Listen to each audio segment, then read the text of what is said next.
and Cedric are in the booth with this one. Hi, guys. Take hello, it away. Hello. Oh, my goodness. Great to be back on the camera here at the Pro Tour. For the first time this morning, Cedric, and for the first time in our respective broadcasting careers, we did it, buddy. We're in the booth together. You know what they we did? tried so hard to keep us apart, but eventually We broke them down. we got there. Yeah, eventually they just had to succumb to Riley and I in the booth together. That's it. And you didn't think it was going to happen? No. But we did. We did it, and And we're going to now have a we're great here. time. We can't wait to get underway with our next round of Limited, and of course, Cedric and I will be getting you across many of the constructed rounds later on. Cedric, I'm looking forward to getting stuck into Standard. But right now, Seth Manfield versus Miguel Castro. Seth Manfield, unfortunately, taken an L in round number 1, but as we've already sort of pointed out, that doesn't stop the truly great players. JED 0-2 into a huge performance at the last PT, so Seth's the sort of player who could do that sort of thing. Absolutely. Just one loss here for Seth. We're working ourselves into round number 2. Nobody likes losing their first round of any Pro Tour, but we have seen players like Jean-Emmanuel Duprat and Paulo Vitor Damadorosa get off to difficult starts and still win a Pro Tour. So I'm excited to watch this match, Riley, and both players look like they have what I would say acceptable hands. Yep, let's get into it here. Definitely Castro, we would say, has the better list. Yes. That's not a hugely hot take. You're not going Yes. to burn your fingers on that one. A really solid Selesnya deck, splashing red for Eartha Joe, I believe. Yeah, that's the only card that's being splashed here for red. You could argue that Leyline Binding is also being splashed for red in some weird roundabout sort of way because it's going to make it a little bit cheaper. But the nice thing here about Miguel's deck, as we watch these games unfold, is that Miguel's deck is very powerful. I mean, just take a look at the cards in hand. Bristly Bill, Final Showdown. Those are two of the best cards, not only in this matchup, but in the format. Yeah, Bristly Bill has been a lot of fun. I had that in my my Team of Lands deck, my Team of Analyst deck for a while. Yeah. Not the best possible card to play in that list, but a whole lot of fun. But to kick things off now, Manfield is opening things up with a Nurturing Pixie and then a Prairie Dog. The old Prairie Dog, which is one of the better uncommons in the format. Really powerful card, just kind of up and down. If you want to do the 2-drop strategy, of course it does have lifelink and get a little bit larger, so there's a lot of things to like about that particular card. One of the things that Seth's deck is capable of doing with this 1-drop into a 2-drop, if it were an outlaw, is to have a very cheap version of Hellspur Brute. Now that's not going to come to fruition in this particular game. No, that Prairie Dog is, well, it's a law-abiding Prairie Dog. It is. Yeah, It is. yeah. So it does a lot of things, does that Prairie Dog, but it is not an outlaw. No. So we're not going to see maybe Seth's best possible start, No. but it is still a very good start for him. Speaking of good starts, how about a Congregation Griff on the other side of things here for Castro? This card, you can see here, Manfield not mucking around, getting rid of it with that derailment here. The 1/4 flyer, really effective. This card has put in the work in this format, I think. It's got a lot of upside. Obviously you can make it a lot bigger with the mounting that can happen with the card, and just there's a lot of power built into that card, but it's not here anymore. What is here? Bristly Bill, Yeah. here he is. And the Yeah. reason I think we saw Castro hold on to Bristly Bill for a while was to guarantee the value from that land drop. Yep. Because I think Castro could have played it on turn 2. Absolutely. Chose not to because wanted to play the Bristly Bill and then immediately play a land drop. Opponents can't respond to that. You guaranteed a 3/3. Well, you guaranteed to put the trigger on the stack at least. Correct. You're going to get the landfall trigger for sure. You also have, in the case of Miguel here in this instance, to take up the shield to be able to protect the Bristly Bill. So this is a beautiful turn, and as long as Bristly Bill is hanging out on the battlefield, it's going to be a pretty tough game for Seth to win, especially if Miguel's able to keep up that copy of Take Up the Shield over the course of the game. So a lot of positives here in the early stages here for Miguel, who's sitting at a pretty high life total against the deck that really wants to run him out of the game as fast as possible. Well, we were talking about this in the opening round, looking at what Seth was getting up to, Cedric, and you sort of made the observation that the 2-drop, the sort of, I don't want to call them all-in 2-drop decks, but the decks that we've seen recently that have really tried to pile on pressure early with 2-drops have been fantastic, and that may not always be the case in this particular format. Yeah, it is a little bit interesting insofar as the past couple of formats we've seen a lot of players talk about the speed of the format. You got to kill them as fast as possible, and 2-drops are a priority. And really, we've been seeing that over the past handful of not just sets, it feels like years. 2-drops, 2-drops, 2-drops. You got to go 2, 3, 4, kill the opponent that way. And maybe that's true of this format, but I don't think anybody knows for sure if that's true of this format, because this format's effectively only 10 days old, Riley. That's the other thing. We're all learning so much. I was cramming in drafts, obviously, to prepare for this Pro Tour, and we usually get a little bit more breathing room. We you do. know, it's not just the players that are preparing. We've also got to do our best to get our heads around the format, and it was a fun challenge. It is a fun challenge. When there's so many cards, there's so many things that can go on in a format like this, and you've got these breaking news cards and all these rares and mythics that are in packs. Who knows what to play around? Who knows what cards are good and what's bad? What makes you happy? What makes you sad? Bristly Bill, I think consensus opinion, no matter who you talk to, really good card. By the way, second time Seth's read it. And I only I point that out for 2 reasons. One, whenever your opponent plays like a really good card, you're like, is it actually like that good? The answer is yes. And then two, again, we're about 10, 11, 12 days old in the format, so it's best to double check your work and make sure that you know exactly how this legendary plant druid does work. So we saw Manfield play the Hellspur Brute with a 1 mana discount. Affinity for Outlaws relevant with the Pixie here. Oh, for sure. And 4 mana 5/4 is fine. It's all right. But yeah, that bill is getting progressively bristlier as the game continues. And what's interesting about this situation too is, okay, so Bristly Bill 5 mana up, that's the activation for the card, yes, but also, okay, well, is that the only thing you have going on? Like, you know, there are cards that have flash in Miguel's deck. Yeah, quite a few, actually. There are combat tricks to worry about. So with Miguel just passing with 5 mana up, Seth has to tread lightly here because you don't actually know what you could be walking into. One, because there's a myriad of things you'd be walking into, but two, again, how well do you know the format? All right, here's the Coyote now. Ton. A Cunning Coyote entering the battlefield. We'll see what Castro wants to do about that, if anything. But I want to come back to what you were saying, Cedric, about these flash creatures in Castro's deck. Now, Manfield knows about them. Potentially. Yes. Because our featured drafters, as far as I'm aware, were given not full deck, not the deck list as in like the 40 cards that the opponent is playing. Give you the pool. But their pool. Yeah. So Manfield will have looked at Castro's list and said, okay, we've got Holy Cows. You know, we've got Aven Interrupter. I've got to worry about these cards. He'll be playing around these as best he can. And here we see Holy Cow come down, gain a bit of life, scry. And Manfield, this isn't going to come to as a shock to him. Your opponent doesn't pass with 5 mana off for no reason. And do nothing. Right. And let's talk about the flip side of the sharing of pools. So Seth knows that Miguel has things that he can play. And in the reverse, Miguel knows what Seth has or lack thereof, because Seth's deck, unfortunately for him, it doesn't have like anything as far as combat tricks are concerned. So, you know, with a Boros deck that's going, I've got 8 2-drops, I got 3 drops, I'm trying to attack you, kill your creature, you block, I play a pump spell, you know, like a take up the shield. Seth's deck is really missing that element from his deck. So, and I mention that because Miguel can pretty safely just go, yeah, I'll block. I'm not really too concerned about it. I don't have to worry about you having this, that, or the other, because Manfield just didn't pick up some of those cheap combat tricks that have been so useful here.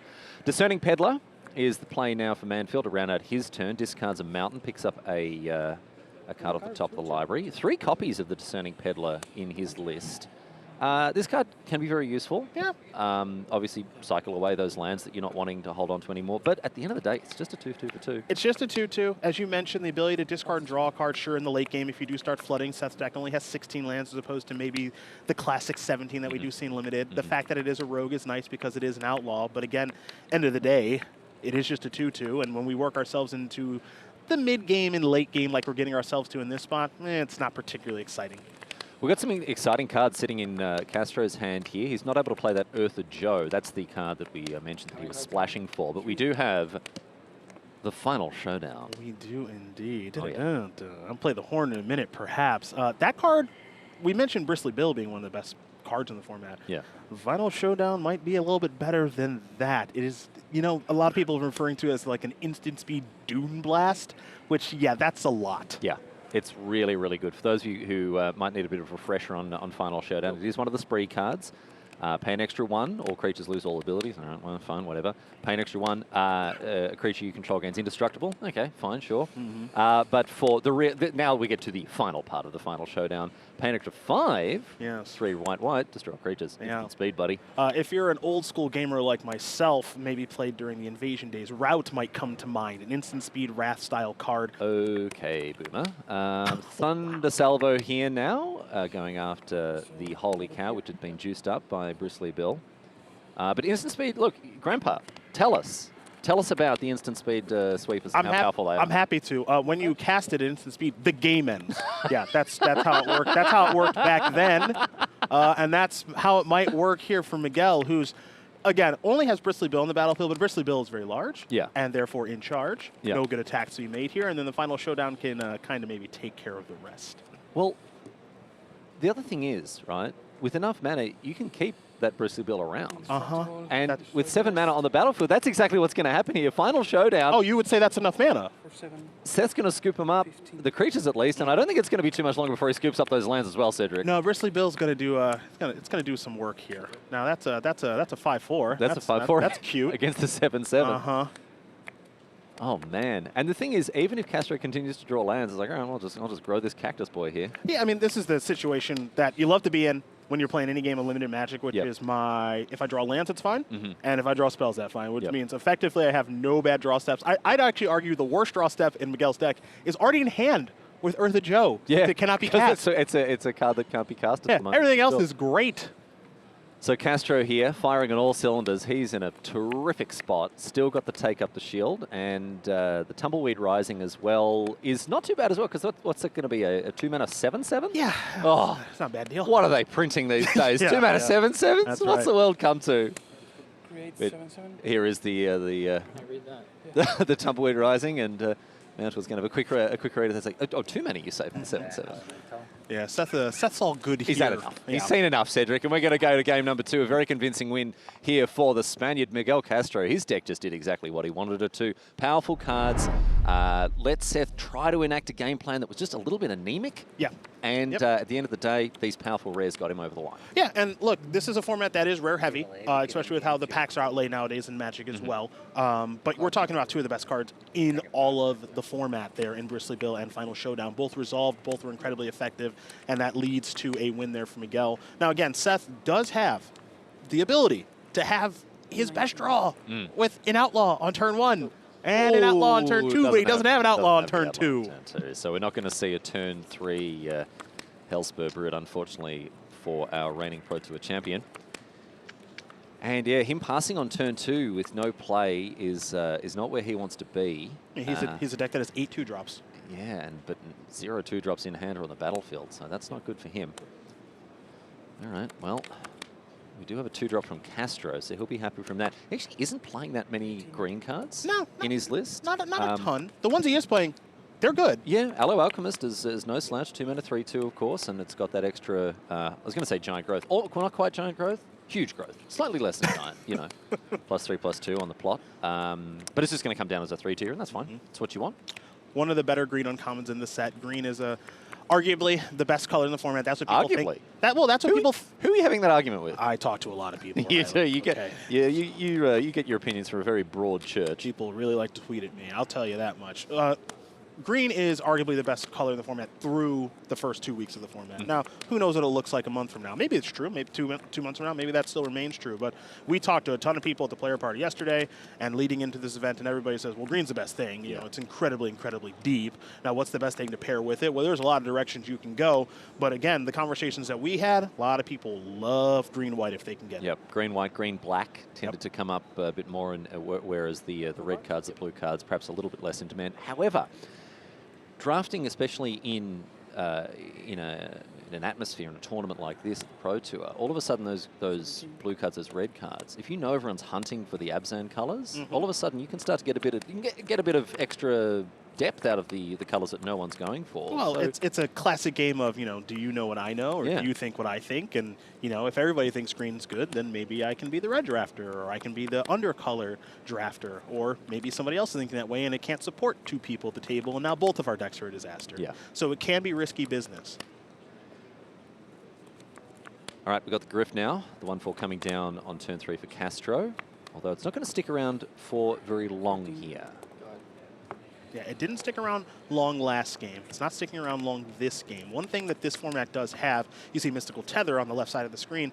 This format has like 7? It's 6 or 7 Oblivion Ring style effects. Yep. Leyline Binding is in this match. Mystical Tether is in this match. Buried in the Garden is in this match. There's a ton of those effects, which means that if there are some Disenchant style effects looming around in this format, probably best to start them. Well, it's not true all the time. There's one card in Castro's list that I really, really like, just as you say, as a response to these Oblivion Ring, pacifism style removal spells, which is Requisition Raid. Yeah. So this is the white spree card that you can pay an extra 1 to destroy an artifact, pay an extra 1 to destroy an enchantment, and also, which I think is a pretty good rate, pay an extra 1 to put a +1/+1 counter on all your creatures. Yeah. Or all your opponent's creatures if you really want to, but hey, that's up to you. Wanted Griffin now. 4 mana 3/2 flyer, pretty good rate, and then leaves the mercenary behind. I like this card. Yeah, generic flyer, Yep. right? That leaves a little bit behind. Ooh. Not generic Not flyer. a generic flyer. No. Not a generic flyer at all. Stingerback Terror, well and truly living up to its name. This is a terror of a card. Huge flying, trampling dragon, scorpion, I guess, as well. And at the moment, however, what is it, a 4/4, I think? We're looking at 4. Look, I think min 4/4, probably It's 5/5. Yeah, 5/5. 5/5. Yeah. You know, one thing that Magic has done, I've noticed this a little bit.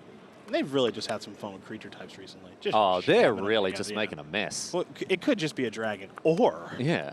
what about a scorpion? What if we stick a little scorpion tail on that bad boy, and That's all of a right. sudden, yeah. They're having a blast with creature types nowadays. Yeah, yeah. We had a couple of new ones as well on this set. We got Coyote Yes, we do. that joined us I as think well. Varmin.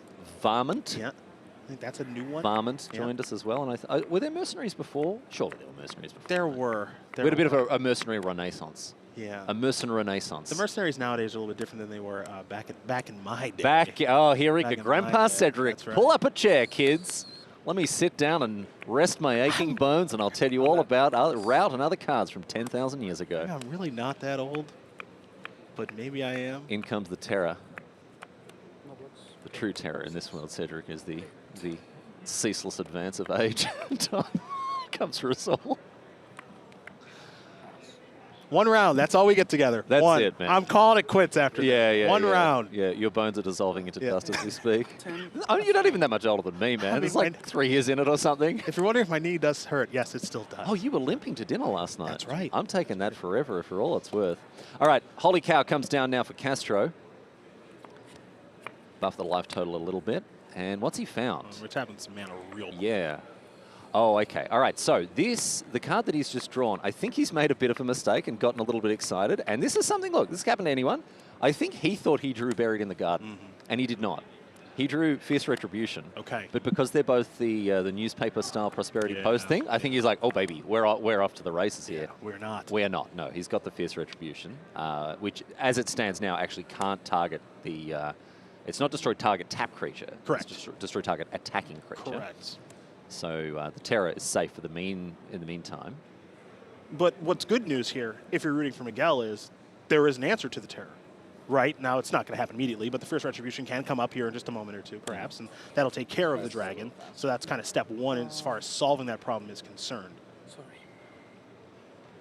And you can see there, yeah, our card in hand viewer has actually got that one wrong. It is a Fierce Retribution, not a Buried in the Garden, because you would snap that off. Yeah, of course. Yeah, you play it straight away. All right, Castro, considering his options here, very deliberate with his attack. He does have a couple of flyers he can send in, and trying to figure out if he just wants to... is this a full send here?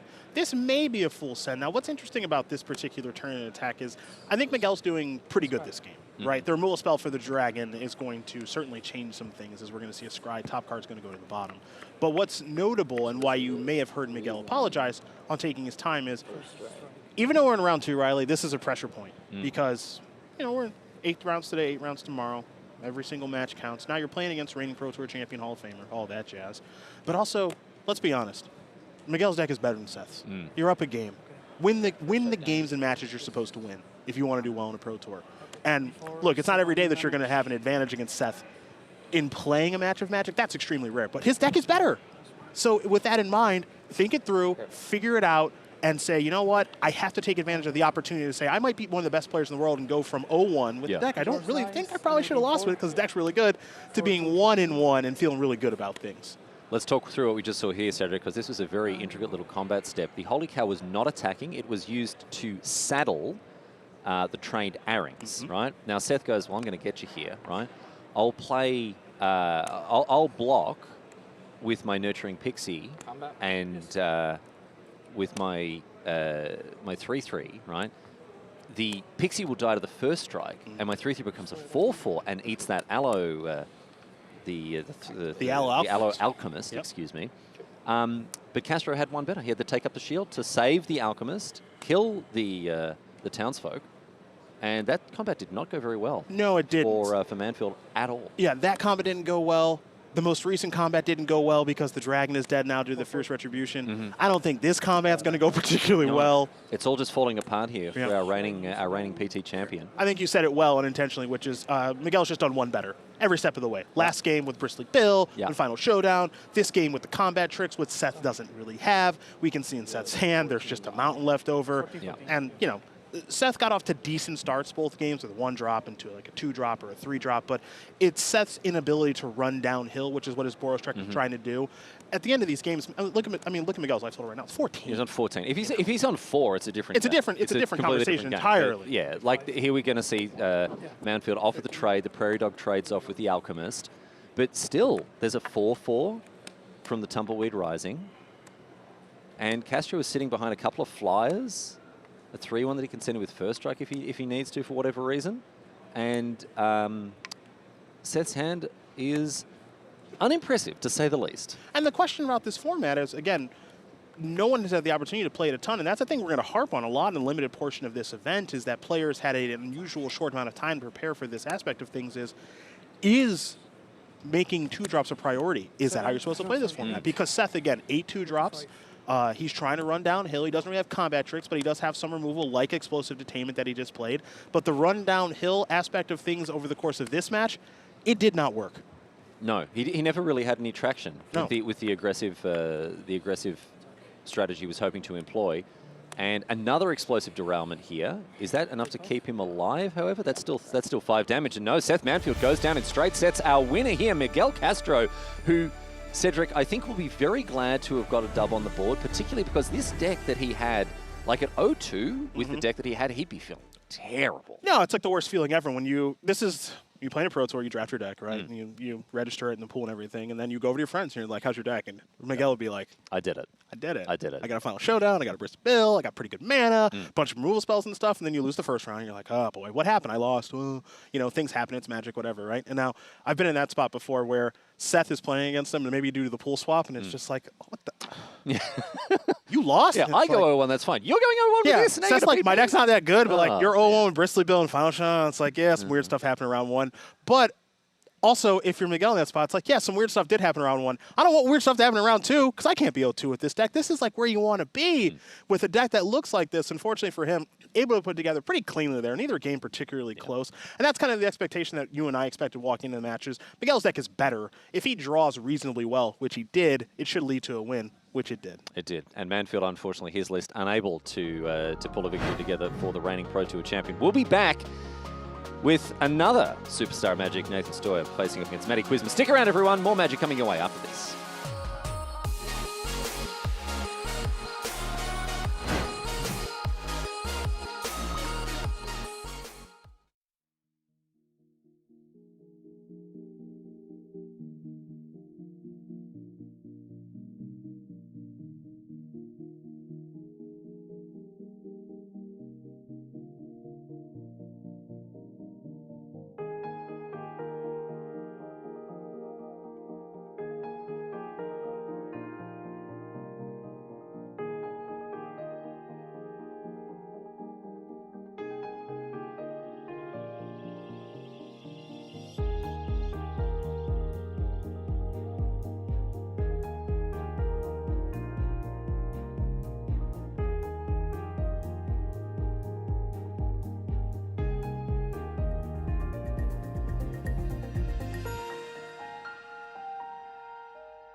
Welcome back to coverage of Pro Tour Thunder Junction. My great pleasure to welcome you back to Seattle, here in the United States of America.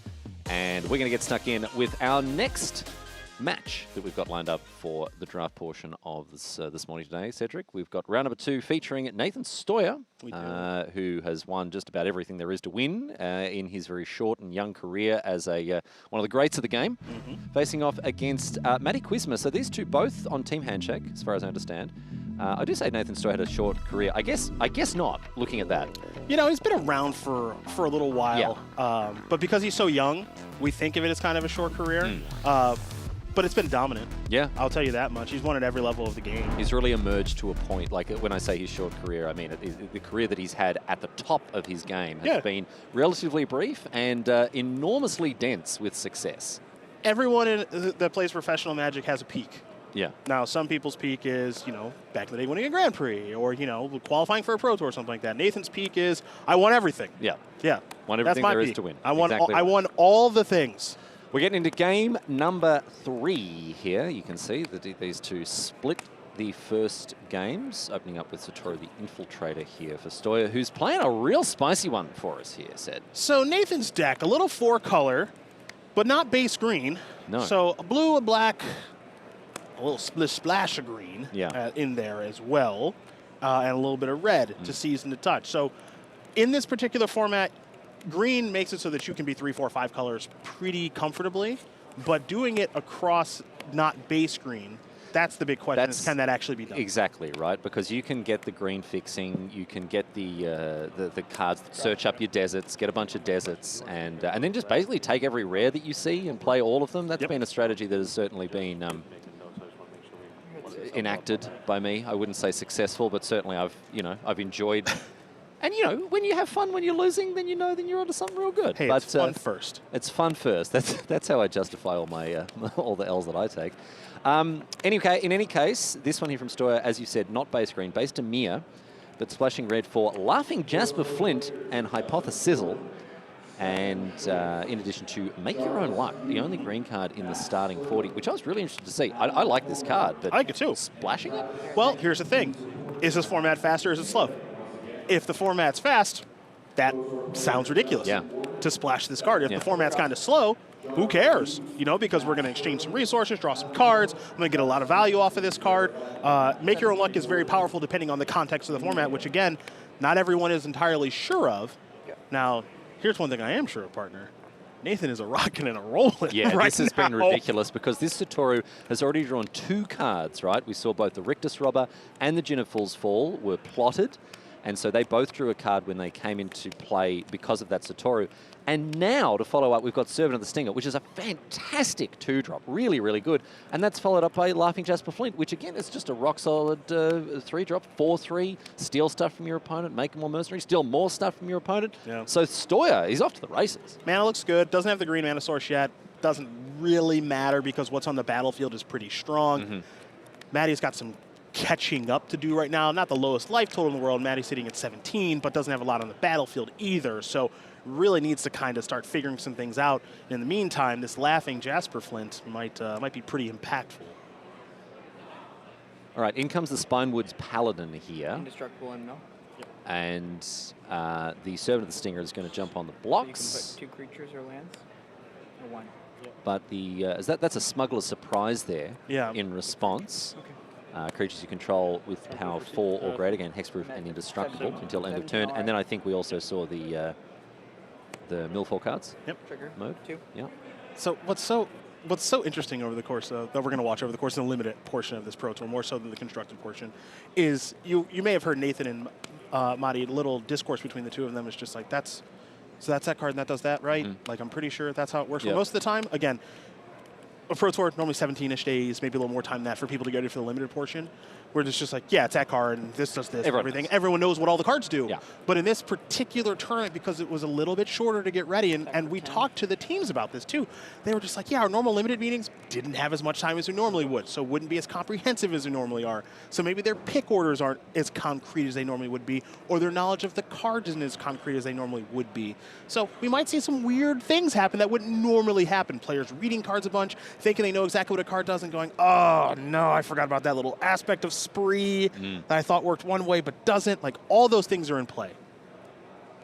The little double checking of each card as it's played is not something that we see all the time. Although Steuer is he's a thorough player. Very much so. So even if he knows every card backwards. And, this is something that I like to remind people of. Even the best of the best, even the Nathan Steuers of this world, they check and double check what cards do. They don't leave any doubt or uncertainty in their minds as to how cards operate. One time, this is not a joke, I was in the Pro Tour feature match area. Paul Rietzel, Hall of Famer, called a judge over to confirm how trample damage works. So if Paul Rietzel is calling judges to ask about trample, what's your excuse for not calling a judge? That's right. Better safe than sorry. Exactly right. Exactly right. All right, Kuisma here. On the ropes, he's got to find a way back in this game. He's got the Spinewoods Paladin, and he's got the Sterling Keykeeper with a Geyser Drake, or a Geyser Drake here from Nathan Steuer. The pressure is continuing to mount.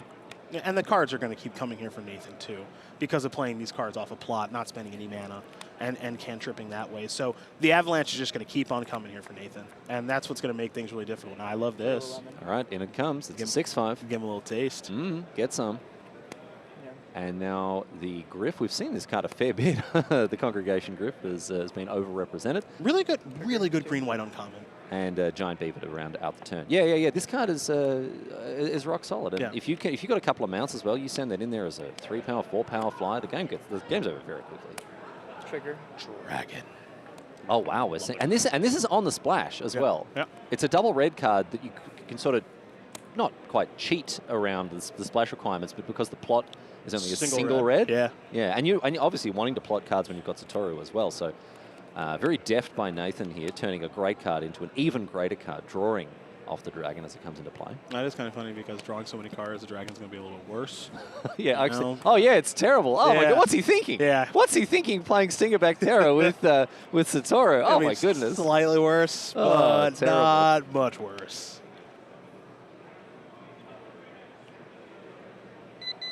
Yeah, this is just a nice battlefield here for Nathan, who's just trying to figure out exactly how to net well.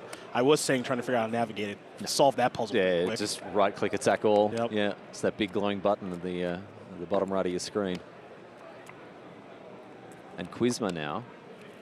What blocking options does he have? That Griff is pretty good on the blocks. Yeah.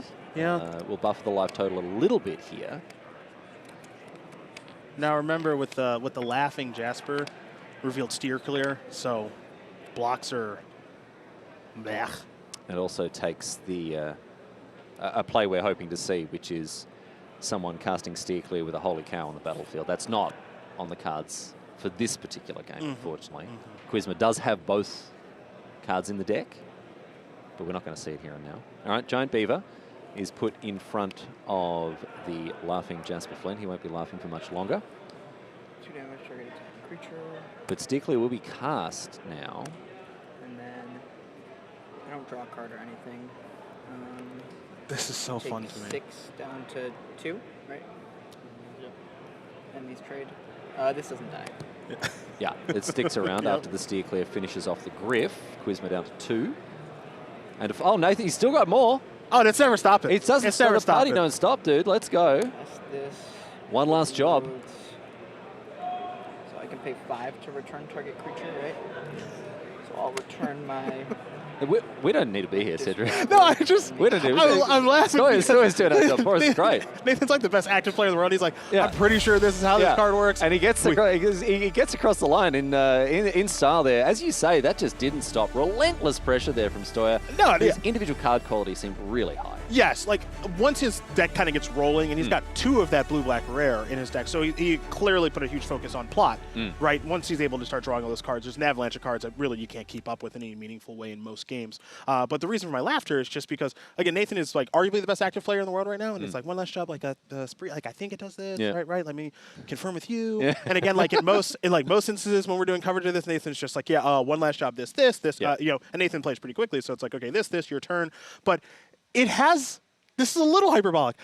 the limited portion of this tournament has like a little bit of a pre-release feel that I really like. I'm really enjoying it. I really like enjoying where it. it's like, I'm pretty sure this card is good and this is going to be awesome, but like, let me make sure I know exactly what it does. Like, it's just kind of endearing. Well, and speaking to some of the players last night when we were chatting with them when they all came to register and that sort of thing, I was saying, like, how have you found this short testing period? And some were like, I hated it. It was awful. I felt rushed and overwhelmed. And others were like, this was great. It was so good. Like, it is the Wild West out there in more ways than one. Yes. In the sense that people are still kind of figuring things out while they're drafting at the Pro Tour. And it just adds another wrinkle to what is a great format already. It adds another element to a tournament that has been fantastically entertaining so far, and I'm sure it will continue to be. Anyway, Cedric, we're going to go to break. We've got to get out of here because the next round is almost upon us. Round number 3 coming your way very shortly, my friends. So don't go anywhere. Stick around. We'll be back at the news desk in a few short moments as Pro Tour Thunder Junction continues.